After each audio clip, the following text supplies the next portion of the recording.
Hi friends, she garden YouTube ചാനലിന്റെ പുതിയ വീഡിയോയിലേക്ക് എല്ലാവർക്കും സ്വാഗതം. ഞാൻ ഷീജ ഗുരുവായൂർ. നമ്മൾ ഇന്ന് ലയറിങ്ങിന്റെ ഒരു വീഡിയോ ആണ് ചെയ്യാൻ പോകുന്നത്. ഇതിന് മുന്നത്തെ ഒരു വീഡിയോ ഗ്രാഫ്റ്റിംഗ് ഞാൻ കാണിച്ചു തന്നായിരുന്നു. എല്ലാവർക്കും ഒത്തിരി ഇഷ്ടപ്പെട്ട ഒരു വീഡിയോ ആണത്. അത് ചെയ്ത് കഴിഞ്ഞിട്ട് ഒത്തിരി പേര് അതിന്റെ അഭിപ്രായങ്ങളൊക്കെ എന്നെ വിളിച്ച് പറഞ്ഞായിരുന്നു. അതിലെനിക്ക് ഒത്തിരി സന്തോഷം. ഗ്രാഫ്റ്റ് ചെയ്തതിന് ശേഷം അതിന് ഇലകൾ വന്നു, വളരെ സിമ്പിൾ ആയിട്ട് പഠിക്കാൻ കഴിഞ്ഞു എന്നൊക്കെ പറഞ്ഞിട്ട് ഒത്തിരി പേര് വിളിച്ചു. അതെനിക്ക് എന്താ പറയാ, പറഞ്ഞറിയിക്കാൻ പറ്റാത്ത സന്തോഷമുണ്ട്. നമ്മളിപ്പോ വന്ന് ലെയറിങ്ങിന്റെ ഒരു വീഡിയോ ചെയ്യാനായിട്ടാണ് നമ്മൾ റെഡി ആയിട്ട് നിൽക്കുന്നത്. ഇതിന്റെ മുന്നേ ഗ്രാഫ്റ്റിംഗ് കണ്ടു. അത് വിവിധ തരം ഗ്രാഫ്റ്റിംഗ് ഉണ്ട്, ഒരു തരം ഞാൻ കാണിച്ചു തന്നിട്ടുള്ളൂ. ഇനിയിപ്പോ ലെയറിംഗ് ആയാലും പല ടൈപ്പ്, പല മെത്തേഡായിട്ടുള്ള ലെയറിംഗ് ഉണ്ട്. അപ്പൊ ഇതെല്ലാം ചെയ്ത് 100% സക്സസ് ആക്കി, ഇതിൽ വിജയം കണ്ടെത്തി ഒത്തിരി പേര് ഫ്രൂട്ട്സ് പ്ലാന്റ് ഒക്കെ ലെയർ ചെയ്ത് അതിലൊക്കെ അത് 100% വിജയിച്ചിട്ടുള്ള അതിവിദഗ്ധനായ ഒരു ആളുടെ വീട്ടിലാണ് നമ്മൾ വന്നിരിക്കുന്നത്. അപ്പൊ ഞാൻ പരിചയപ്പെടുത്തി തരാം. എല്ലാം നിങ്ങൾ കണ്ട് മനസ്സിലാക്കി പഠിക്കണം. സംശയങ്ങളൊക്കെ ഉണ്ടെങ്കിൽ ചോദിക്കാം. കൂടുതൽ നമുക്കിനി വീഡിയോയിലോട്ട് പോവാം. അപ്പൊ ലെയറിങ് നമുക്ക് കൂടുതൽ വളരെ സിമ്പിൾ ആയിട്ട് വിവിധ തരം ലെയറിംഗ് ഉണ്ട്. അത് നമുക്ക് പറഞ്ഞ് മനസ്സിലാക്കി തരാനായിട്ട് ഇവിടെ ചേട്ടൻ റെഡിയായി നിൽക്കുകയാണ്. അപ്പൊ ഞാൻ പരിചയപ്പെടുത്തുന്നില്ല, ചേട്ടൻ നമ്മളൊക്കെ സ്വയം പരിചയപ്പെടുത്തി തരും. എൻ്റെ പേര് നെൽസൺ. എൻ്റെ വീട് കേച്ചേരിയിൽ എരനെല്ലൂർ എന്ന് പറഞ്ഞ സ്ഥലത്താണ്. ഞാൻ 7ാം ക്ലാസ് പഠിക്കുന്ന കാലം തൊട്ട് 7ാം ക്ലാസ്സിൽ ഒരു സബ്ജക്റ്റ് ഉണ്ടായിരുന്നു, ബഡ്ഡിങ്, ഗ്രാഫ്റ്റിംഗ്, ലെയറിങ്. അന്ന് മുതലേ എനിക്കൊരു കൃഷിയോടും ചെടികളോടൊക്കെ താല്പര്യമുള്ളത് കൊണ്ട് അന്ന് മുതലേ ഞാനിതൊക്കെ ചെയ്തിരുന്നു. പിന്നെ ഈ വാട്സപ്പ് ഗ്രൂപ്പുകളൊക്കെ വന്നതോടുകൂടി വാട്സപ്പ് ഗ്രൂപ്പുകളിൽ പലരും ഓരോരുത്തരെ അവർ ചെയ്യുന്ന കൃഷി കാർഷികേതര പ്രവർത്തികളൊക്കെ ഗ്രൂപ്പിൽ വന്നു തുടങ്ങി. അപ്പോൾ എനിക്കും അതൊരു മോട്ടിവേഷനായി. പിന്നെ ഞാൻ അന്ന് മുതൽ ഗ്രാഫ്റ്റിംഗ് കുറേയും കൂടി കാര്യമായ രീതിയിൽ ചെയ്തു തുടങ്ങി. ആദ്യം ഒക്കെ ഗ്രാഫ്റ്റ് ചെയ്ത് കഴിഞ്ഞാൽ ഗ്രൂപ്പിലിട്ട് കഴിഞ്ഞാൽ പലരും അത് കൊടുക്കാനുണ്ടെന്നൊക്കെ ചോദിക്കും. അപ്പോൾ അത് കൊടുക്കും. അങ്ങനെ അത് ഇപ്പോൾ നല്ല രീതിയിൽ എനിക്ക് ഓർഡർ കിട്ടുന്നുണ്ട്. കൂടുതൽ ഞാൻ ഓൺലൈൻ ബിസിനസ്സാണ് ചെയ്യണത്. അത് നല്ല രീതിയിൽ നടക്കുന്നുണ്ട്. പിന്നെ പലരും ഗ്രാഫ്റ്റിങ്ങിൻ്റെ ക്ലാസ് എടുക്കാൻ വിളിക്കാറുണ്ട്. അപ്പോൾ ഗ്രാഫ്റ്റിങ്ങിൻ്റെ ക്ലാസ്സിന് പോകും.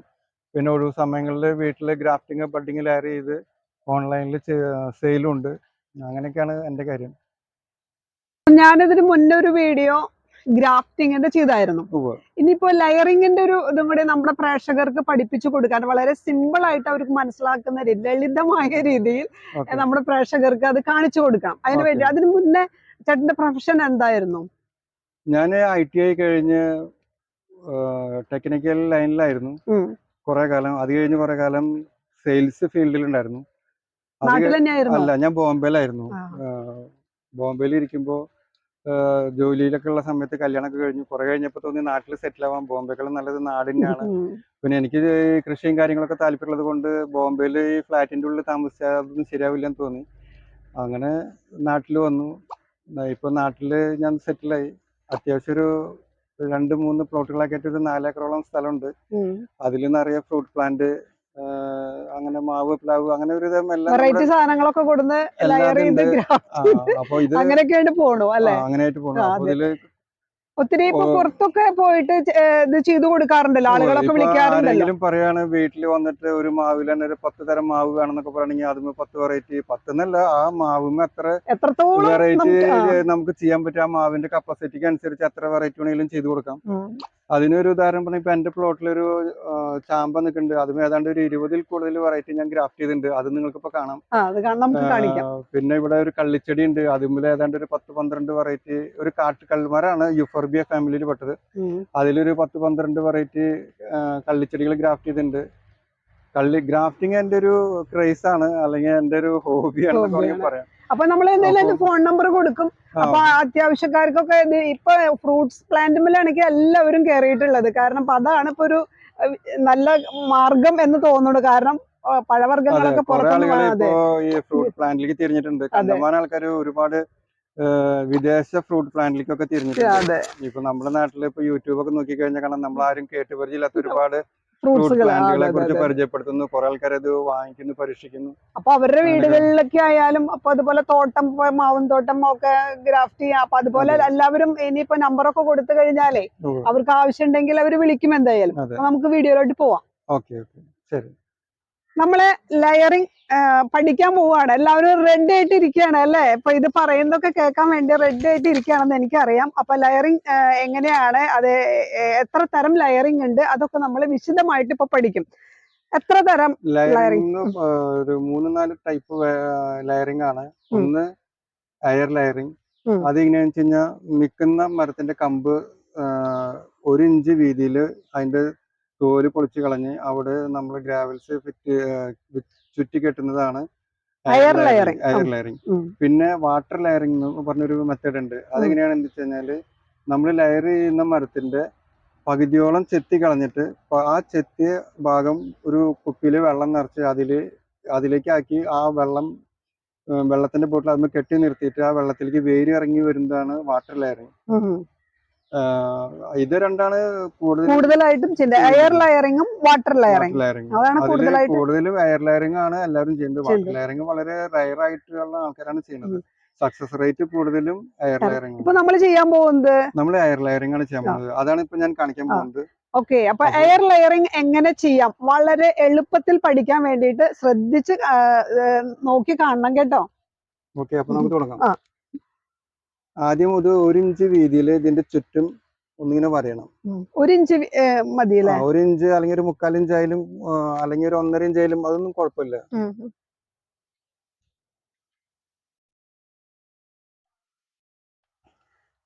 രണ്ട് വരെയാണോ വേണ്ടേ? അടിയിലും മുകളിലും നമുക്ക് എത്ര ഇഞ്ച് വീതിയിലാണോ അതിന്റെ സ്കിൻ എടുക്കാൻ ഉദ്ദേശിക്കുന്നത് അത്രയും വീതിയിൽ ഒന്നിങ്ങനെ വരയണം. വരഞ്ഞിട്ട് ആ സ്കിൻ അതിൻ്റെ ഉള്ളിൽ എടുത്ത് കളയണം.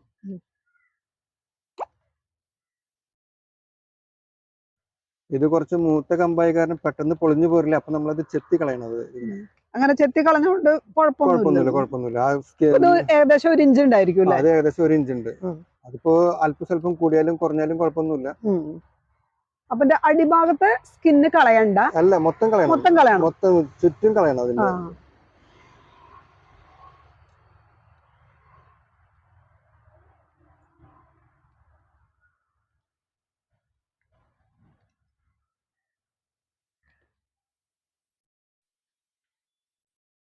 അത് ചെത്തി കളഞ്ഞതിന് ശേഷം നമ്മൾ ഒന്നിങ്ങനെ ചിരണ്ടി കൊടുക്കണം. അതിന്റെ വല്ല സ്കിന്നിന്റെ അംശം അവിടെ ഉണ്ടെന്നുണ്ടെങ്കിൽ അത് കംപ്ലീറ്റ് പോകണം. ആ വുഡ് കറക്റ്റ് ആയിട്ട് ഇരിക്കണം അല്ലേ? അതെ അതെ.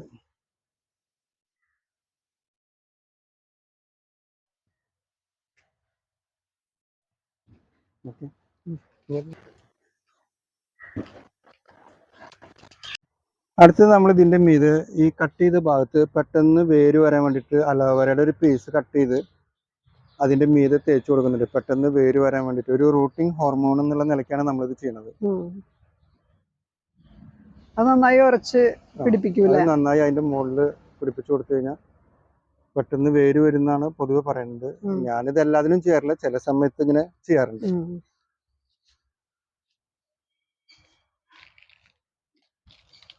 അത് കഴിഞ്ഞ് നമ്മള് ഇതിന്റെ ചുറ്റി കെട്ടാൻ ഉപയോഗിക്കുന്നത് ട്രീറ്റഡ് ചകിരിപ്പൊടിയും കുറച്ച് ചാണകപ്പൊടിയാണ് ഇതിൽ ഉപയോഗിക്കുന്നത്. ചകിരിച്ചോറ് പുളിപ്പും എല്ലാം കളഞ്ഞ് ട്രീറ്റഡ് ചകിരിപ്പൊടിയാണ് ഇതിന് ഉപയോഗിക്കുന്നത്. ചാണകപ്പൊടി ഇത് കമ്പനിയിൽ പൊടിച്ചാണ്. അതിപ്പോ നമ്മൾ കൈകൊണ്ട് പൊടിച്ചതായാലും കുഴപ്പമൊന്നുമില്ല, ഒന്ന് പൊടിയണമെന്നുള്ളൂ. ഇതിപ്പോ ഞാൻ ഓൾറെഡി ഇവിടെ ചാക്ക് കണക്കിന് പൊടിച്ചത് മെഷീനിൽ പൊടിച്ച ചാണകപ്പൊടി മേടിക്കുന്നുണ്ട്. അതുകൊണ്ട് ഇത് നന്നായി പൊടിഞ്ഞിട്ടുണ്ട്. പിന്നെ ഇത് നമ്മൾ ഈ പുട്ടുപൊടിയുടെ പരുവം എന്നുള്ള നിലയ്ക്കാണ് ഇതിൽ കുറച്ച് വെള്ളം ചേർത്തത് മിക്സ് ചെയ്യണം. വല്ലാതെ വെള്ളം അതില് കെട്ടി നിൽക്കരുത്, ഒരു ഈർപ്പുണ്ടാകണം. ഇത് പല രീതിയിലും നമുക്ക് ചെയ്യാം. ഇത് മൗസ് വാങ്ങിക്കാൻ കിട്ടും. അല്ല, മോസ് പറഞ്ഞിട്ട് നമുക്ക് വാങ്ങിക്കാൻ കിട്ടും. കാട്ടിലൊരു തരം പൂപ്പലാണത്. അത് ഈ കാർഷിക ഐറ്റംസ് ഒക്കെ വിൽക്കുന്ന കടകളിൽ, അപൂർവം ചില കടകളിലൊക്കെ ഇത് വാങ്ങിക്കാൻ കിട്ടും. അപ്പൊ അതും ഇതിന് ഉപയോഗിക്കാം. കണ്ടോ, ഇതിനെ പിടിക്കുമ്പോ ഇങ്ങനെ കൂടി നിക്കണം, വെള്ളം നിക്കാൻ പാടില്ല. ഇതായിരിക്കും എല്ലാവർക്കും സൗകര്യം. ഈ ചാണകപ്പൊടിയും ചകിരിച്ചോറും ആണ് സൗകര്യം, പൈസയും നഷ്ടമല്ല. ഇതൊരു മിക്ക എല്ലാവരും വീട്ടിലുണ്ടാവും. അല്ലെങ്കിൽ തൊട്ടടുത്ത എല്ലാ ചെടികൾ വിൽക്കുന്ന കടകളിൽ ഇത് വാങ്ങിക്കാൻ കിട്ടും. വലിയ വിലയൊന്നും ഇല്ല. ഓക്കെ, ഇത് ഗ്രാഫ്റ്റിംഗ് നമ്മൾ പാക്കിംഗ് ടൈപ്പ് എന്ന് പറയും. ഇതാണ് ലയറിങ്ങിന് ഉപയോഗിക്കുന്നത്. ഈ ടൈപ്പാണ്. ഗ്രാഫ്റ്റിംഗ് ടൈപ്പ് വേറെയാണ്. ഇത് പാക്കിംഗ് ടൈപ്പ് എന്നാണ് പറയണത്. ഇതിലാണ് നമ്മൾ ലെയർ ചെയ്യാൻ കൂടുതൽ ഉപയോഗിക്കുന്നത്. ഇതൊക്കെ നമ്മുടെ നഴ്സറികളിലൊക്കെ കിട്ടും. ഇതെല്ലാ സ്റ്റേഷനറി കടയിലും കിട്ടും. നമ്മുടെ നാട്ടിലുള്ള എല്ലാ സ്റ്റേഷനറി കടകളിലും കിട്ടും, അല്ലെങ്കിൽ ഹാർഡ്വെയർ ഷോപ്പുകളിലും കിട്ടും. ഇതിന് ഒരു റോളിന് ഏതാണ്ട് ഒരു 75 രൂപ. ഇതിനേക്കാളും ഒരു 4 ഇഞ്ച് വീതി ഉണ്ടെങ്കിൽ ഒരു 100 രൂപ അത്രേ ഉള്ളൂ. അതിലും കൂടുതലില്ല. ഇതിനെന്താ പറയണ്ടേ? ഇതിന് പാക്കിംഗ് ടൈപ്പ് എന്ന് പറയുന്നത് പെട്ടെന്ന് എല്ലാവരും അറിയപ്പെടുന്നത്. കടകളിൽ പോയിട്ട് പാക്കിംഗ് ടൈപ്പ് എന്ന് പറഞ്ഞാൽ പെട്ടെന്ന് മനസ്സിലാവും. അപ്പൊ ഇങ്ങനെ ഒരെണ്ണം വാങ്ങിച്ചാൽ മതി. ഇങ്ങനത്തെ ഒരെണ്ണം മേടിക്കണമെങ്കിൽ നമുക്കൊരു ചുരുങ്ങിയത് ഒരു 50 പ്ലാന്റുകളിലും ലെയർ ചെയ്യാനുള്ള ഇതിലുണ്ടാവും. ഓക്കെ, എടുക്കുക. ശരിയാ. ഓക്കെ, ഇനി ഇത് കെട്ടുന്ന രീതിയാണ് കാണിക്കുന്നത്. ഈ പോട്ടിംഗ് മിശ്രിതം ഈ ഇതില് നിറച്ചതിന് ശേഷം അതിൽ വെച്ചതാ നമ്മള് ലയർ ചെയ്യണം. ചുറ്റി വരിഞ്ഞ് കെട്ടാണ് കേട്ടോ. എത്ര സിമ്പിൾ ആണെന്ന് നോക്കിയേ.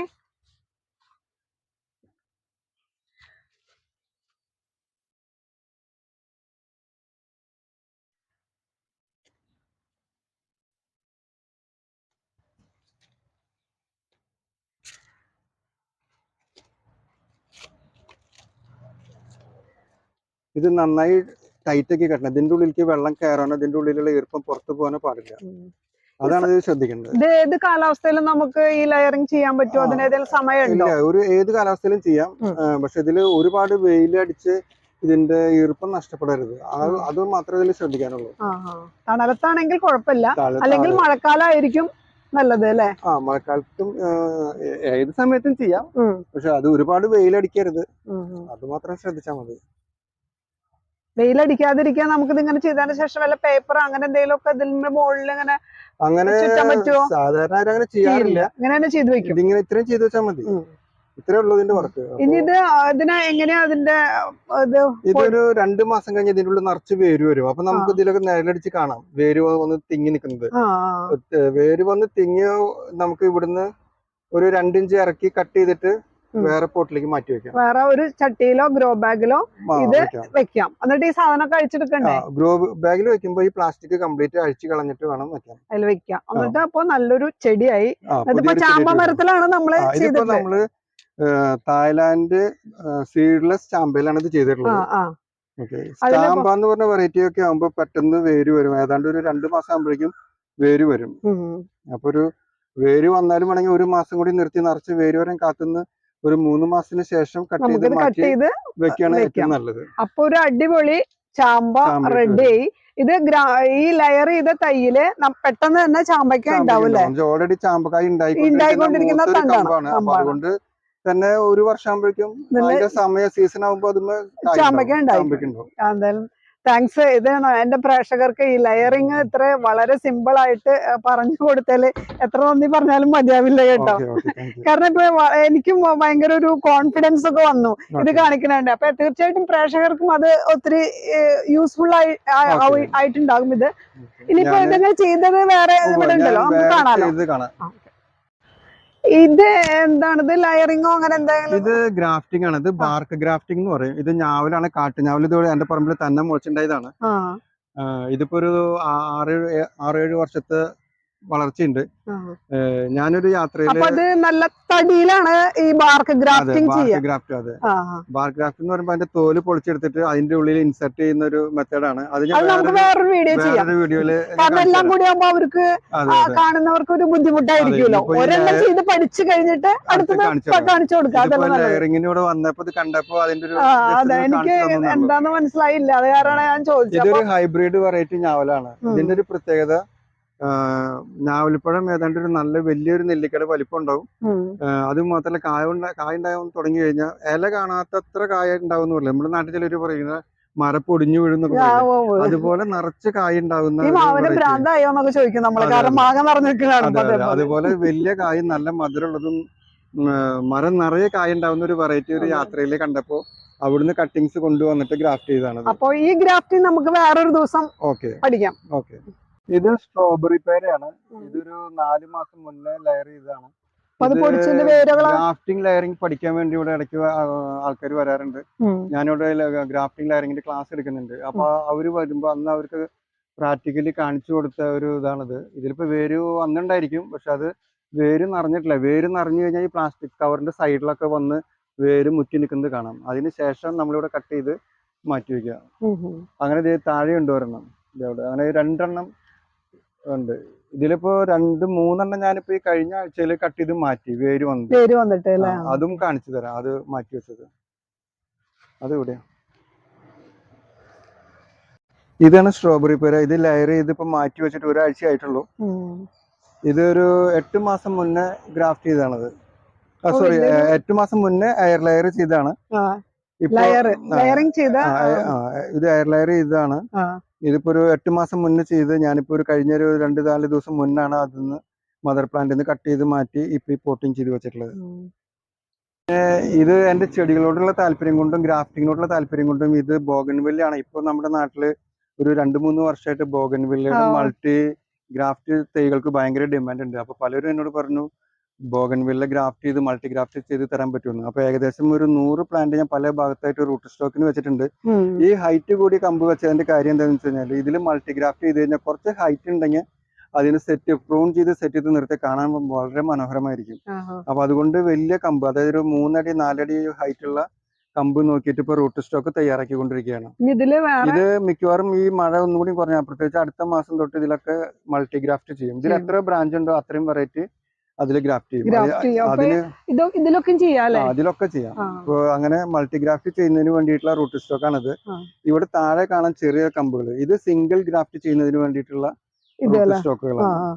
അതില് വേറെ ഏതെങ്കിലും ഒരു ഐറ്റം ഇത്രയും വലുതില് ഇത്രയും കമ്പുകൾ വന്നുള്ളതില് അത്രയും വെറൈറ്റി എത്ര കമ്പുണ്ടോ അത്രയും വെറൈറ്റി. ചിലപ്പോ 4-5 കമ്പുണ്ടെങ്കിൽ 5 വെറൈറ്റി നമുക്ക് ഒരെണ്ണത്തില് ചെയ്യാനായിട്ട് കഴിയും. പിന്നെ ഞാൻ ഇതിൽ മെയിൻ ഉദ്ദേശിക്കുന്നത് ഇപ്പോഴത്തെ ഏറ്റവും വില കൂടിയതും ജനങ്ങൾക്ക് കിട്ടാൻ ബുദ്ധിമുട്ടുള്ളതുമായ ഒരു കടലാസ് ചെടിയാണ് മഹാറാണി എന്ന് പറഞ്ഞിട്ട്. മഹാറാണിയിൽ തന്നെ 5-6 വെറൈറ്റി ഉണ്ട്. അത് ഭയങ്കര വിലയാണ്. ഒരു തൈന് തന്നെ 2000 രൂപ തൊട്ട് അതിന്റെ വില സ്റ്റാർട്ട് ചെയ്യുന്നുണ്ട്. ചെറിയ തൈന് ഏതാണ്ട് 1 അടി ഹൈറ്റ് ഉള്ള ഒരു തൈന് 2000 രൂപ സ്റ്റാർട്ട് ചെയ്യുന്നുണ്ട്. അപ്പൊ അതിന്റെ കട്ടിങ്സ് കൊണ്ടുവന്ന് അതിലെല്ലാം ഗ്രാഫ്റ്റ് ചെയ്ത് നല്ലൊരു പ്ലാന്റ് ആക്കണം എന്നുള്ള സ്വപ്നത്തിലാണ് ഈ റൂട്ട് സ്റ്റോക്ക് ഇവിടെ തയ്യാറാക്കി വെച്ചിട്ടുള്ളത്. പിന്നെ മൾട്ടിഗ്രാഫ്റ്റ് ചെയ്ത ഒരു പ്ലാന്റ് ആണ് ഇത് നിൽക്കുന്നത്, തെച്ചി. അതിലൊരു 6-7 വെറൈറ്റി തെച്ചി അതിൽ ഉണ്ട്, ഇപ്പൊ ഓൾറെഡി ഉണ്ട്. ഇപ്പോഴും അതിൽ ഗ്രാഫ്റ്റിംഗ് ചെയ്തുകൊണ്ടിരിക്കുകയാണ്. അത് കണ്ടില്ല. നമ്മുടെ ലയറിങ്ങിന്റെ വീഡിയോ എല്ലാവർക്കും ഇഷ്ടമായി എന്ന് വിചാരിക്കുന്നു. വളരെ സിമ്പിൾ ആയിട്ട് പഠിച്ചെടുക്കാൻ പറ്റുന്ന ഒരു ചേട്ടൻ, അത്ര എന്താ പറയാ ലളിതമായ രീതിയിലാണ് നമുക്കത് പറഞ്ഞ് മനസ്സിലാക്കി തന്നിട്ടുള്ളത്. എല്ലാവർക്കും മനസ്സിലായിട്ടുണ്ടാവും എന്ന് തന്നെയാണ് എൻ്റെ വിശ്വാസം. ഇവിടെ ഒത്തിരി പേര് ഈ ബഡ്ഡിങ്, ഗ്രാഫ്റ്റിംഗ്, ലെയറിങ് ഇത് 3ഉം പഠിക്കാനായിട്ട് ഒത്തിരി പേര് ഇവിടെ വന്ന് പഠിക്കുന്നുണ്ട്. ചെറിയ ഫീസേ മേടിക്കുന്നുള്ളൂ, കാരണം ആൾക്ക് അതിനോട് ഭയങ്കര ഇഷ്ടമുണ്ട്. അപ്പൊ നമ്മളത് പഠിക്കാൻ വരുന്നവർക്ക് വളരെ എന്താ പറയുക ചെറിയൊരു ഫീസ് കൊടുത്തിട്ട് നല്ല രീതിയിൽ പഠിച്ചു പോയി വീട്ടില് മനോഹരമായ ഒരു ഫ്രൂട്ട്സ് ഗാർഡൻ നമുക്ക് സെറ്റ് ചെയ്യാനായിട്ട് കഴിയും. മറക്കണ്ട, ഫോൺ നമ്പർ ഞാൻ ഇതിനോടൊപ്പം തന്നെ നെൽസൺ ചേട്ടന്റെ ഫോൺ നമ്പർ ഇതിൽ വെക്കുന്നുണ്ട്, നിങ്ങൾക്ക് വിളിക്കാം. പിന്നെ ഒരു എന്താ പറയാ ഒരു ഷാർപ്പ് ഷൂട്ടർ കൂടിയാണ്. നമ്മളിവിടെ നല്ല ഒത്തിരി ഗണ്ണുകളൊക്കെ ഞാനിവിടെ കണ്ടു. കുട്ടികളും അത് മുതിർന്നവരും ഒക്കെ ഷൂട്ടിംഗ് പഠിക്കാനായിട്ട് ഇവിടെ വരുന്നുണ്ട് അല്ലെ? ഞാൻ കുന്നംകുളം റൈഫിൾ ക്ലബിന്റെ പ്രസിഡന്റ് ആണ്. ഒപ്പം തന്നെ ഒരു 5-8 വർഷത്തിലും മേലെ അത്യാവശ്യം കുട്ടികൾക്ക് എനിക്ക് എന്നെ കൊണ്ട് പറ്റാവുന്ന രീതിയിൽ ഷൂട്ടിങ്ങിന്റെ ക്ലാസ് എടുക്കുന്നുണ്ട്. ഞാനൊരു 15-18 വർഷം മുന്നേ തൃശ്ശൂർ റൈഫിൾ ക്ലബിൽ മെമ്പറായി. അവിടുന്നാണ് പ്രൊഫഷണൽ ആയിട്ട് ഇത് പഠിച്ചത്. അതിന്റെ മുന്നേ ഹൈസ്കൂളിൽ പഠിക്കുന്ന കാലത്ത് NCC ഉണ്ടായിരുന്നു. NCC ഉള്ളപ്പോഴാണ് ഈ ഫയർ ആംസ് ഒക്കെ ഉപയോഗിച്ച് ഒരു പരിചയം കിട്ടിയത്. ഒരു 7ാം ക്ലാസ് തൊട്ട് എയർ ഗണ്ണ് എൻ്റെ കയ്യിലുണ്ടായിരുന്നു. എൻ്റെ അല്ല, എൻ്റെ സുഹൃത്തിൻ്റെ. അപ്പോൾ അന്നൊന്നും എയർ ഗണ്ണ് മേടിക്കാനുള്ള സാമ്പത്തികം നമ്മുടെ ഇല്ല. എൻ്റെ ഒരു സുഹൃത്തിൻ്റെ ഉപ്പ ഗൾഫിൽ നിന്ന് കൊണ്ടുവന്ന ഒരു ഡൈന 35 എന്ന് പറഞ്ഞ ഒരു എയർ ഗണ്ണ് ഉണ്ടായിരുന്നു. അപ്പോൾ സുഹൃത്തിനാണെങ്കിൽ പറമ്പും കാര്യങ്ങളൊന്നും ഇല്ല. അപ്പോൾ അന്ന് ഈ എയർ ഗണ്ണ് എൻ്റെ സുഹൃത്തും ഞാനും കൂടി കൊണ്ടുവന്നിട്ട് ഇവിടെ അത്യാവശ്യം ചെറിയ കളികളൊക്കെ നടത്തിയിരുന്നു. അങ്ങനെ അന്ന് തൊട്ട് എൻ്റെ കയ്യിൽ തോക്കുകൾ ഉണ്ട് എന്ന് വേണമെങ്കിൽ പറയാം, ചെറുതും വലുതും. ലൈസൻസ് ഉള്ള തോക്ക് എടുത്തിട്ട് ഏതാണ്ട് ഒരു 10-15 വർഷം മുന്നാണ് ഞാൻ ലൈസൻസ് ഒക്കെ എടുത്തത്. തോക്കിന്റെ ലൈസൻസ് എടുത്തത്. ഇത് പഠിപ്പിച്ചു കൊടുക്കാൻ ലൈസൻസ് അങ്ങനെ എന്തെങ്കിലും വേണോ? അല്ല, ഷൂട്ടിംഗ് പഠിക്കാൻ ലൈസൻസ് ഒന്നും വേണ്ട. നമുക്ക് ലൈസൻസ് ഉണ്ടെങ്കിലേ ഫയർ ആം ഉപയോഗിക്കാൻ പറ്റുള്ളൂ. എയർ ഗണ്ണിന് ലൈസൻസിന്റെ ആവശ്യമില്ല. അപ്പൊ ഈ ബഡ്ഡിംഗ് ഗ്രാഫ്റ്റിംഗ് ലെയറിംഗ് പഠിക്കണം എന്ന് ആഗ്രഹിക്കുന്നവർക്ക് മക്കളും അതുപോലെ തന്നെ അച്ഛന്മാരായാലും ഒക്കെ ഷൂട്ടിംഗ് കൂടി പഠിക്കാനായിട്ട് ഇവിടെ വരാൻ ചേട്ടനെ സമീപിക്കാൻ ആഗ്രഹം ഉണ്ടാവും അല്ലെ? നമ്മുടെ വീട്ടില് ഒരു ഗണ്ണൊക്കെ പിടിച്ചിങ്ങനെ ചടപടയെന്നൊക്കെ വെടിവെപ്പ് നടത്താനായിട്ട്. അപ്പൊ അത് പഠിക്കണം, ഷാർപ്പായിട്ട് അത് എങ്ങനെ ചെയ്യണമെന്ന് പഠിക്കണം. അതും കൂടി ഇപ്പൊ ഈ വീഡിയോയില് ഞാൻ പറഞ്ഞു തരുന്നുണ്ട്. അപ്പൊ എല്ലാവരും ചേട്ടനെ സമീപിക്കുക. വീഡിയോ ഇഷ്ടപ്പെട്ടാൽ നിങ്ങളുടെ അഭിപ്രായങ്ങൾ കമന്റ് ആയിട്ട് രേഖപ്പെടുത്തുക. അപ്പൊ അത് വൈൻഡപ്പ് ചെയ്യാണ്. അടുത്തൊരു കിടുക്കാച്ചി വീഡിയോയുമായി ഞാൻ ഉടനെ തിരിച്ചു വരും. അതുവരേക്കും ടാറ്റാ.